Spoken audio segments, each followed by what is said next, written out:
So we just took off here from Salzburg, no, from Vienna on the way to Salzburg with the CRG. It's been a while that I was flying the CRG here, so apologies if there is something not like all going perfectly, so to say.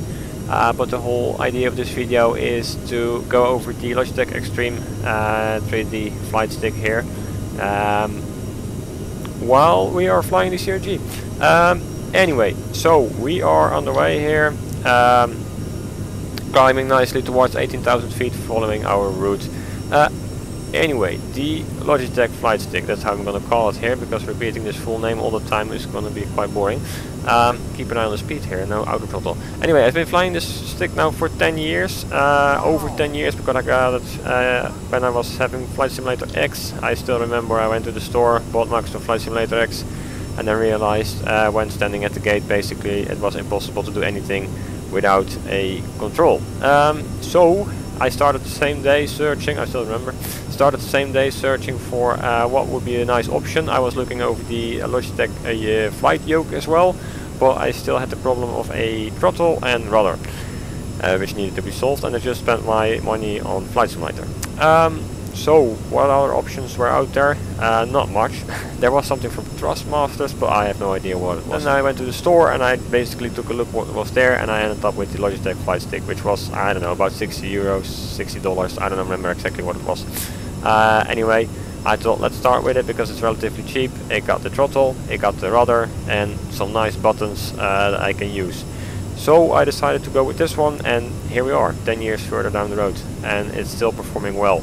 There is a little bit of play in it, obviously, after 10 years, but everything still works. The rudder control is still fine, although it can be sometimes a little bit sensitive. I have the feeling that there might be slight, how to say correctly, gaps in the input, something like that. That it's like bumping a little bit around the rudder inputs, something like that.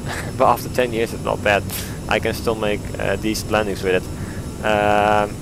So, if you are in the same boat as me 10 years ago, just starting off with Flight Simulator, and you're looking for a flight stick, where to start with this one, and you won't regret it. Or you have a lot of money to spend and you can go full honeycomb, alpha, Bravo, Charlie route straight away or something like that. Maybe you still need to figure out if you are into Flight Simulator, yes or no. So if you go with this one, you have everything in one package, and that brings me straight away to the second advantage. Now a couple months back I got the Honeycomb Alpha. Finally I made the decision to go with that one, the XPC version. But I still missed the rudder and the throttle, and again I spent all my money on the yoke, so there was nothing for rudder and throttle remaining at that time.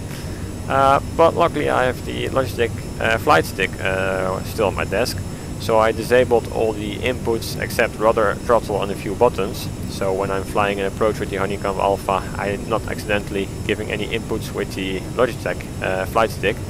And I got like this camera, I got this head switch on the yoke, so this is like the head switch I'm using. I can move around, and I got the key on the side which I use. I don't know, it's a little bit more, it looks like a 2 as my reset view, so I can look quickly at the FMC and then I reset it again.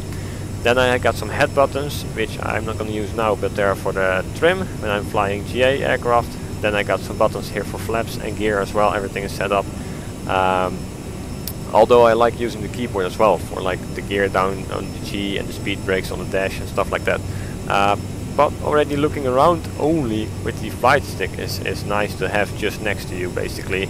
So you don't have to go all the time to your mouse, which is working as well, but I don't know, this works fine. And also if you use the arrows to go somewhere like the overhead panel for example, and you simply want to reset, one click and boom, here we are.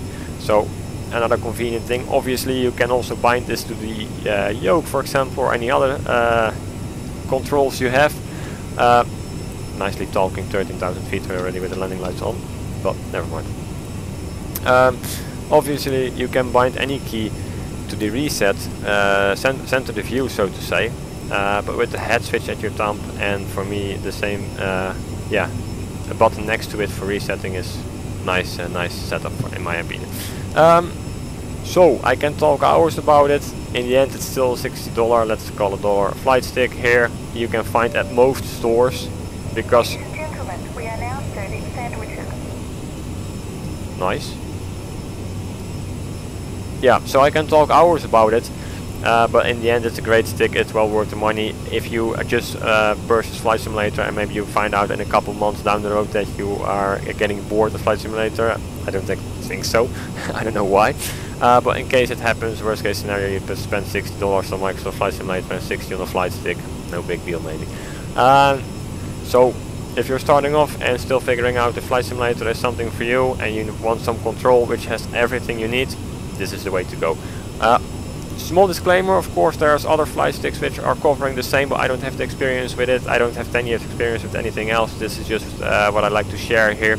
The build quality is good, and it's been with me already for a long time.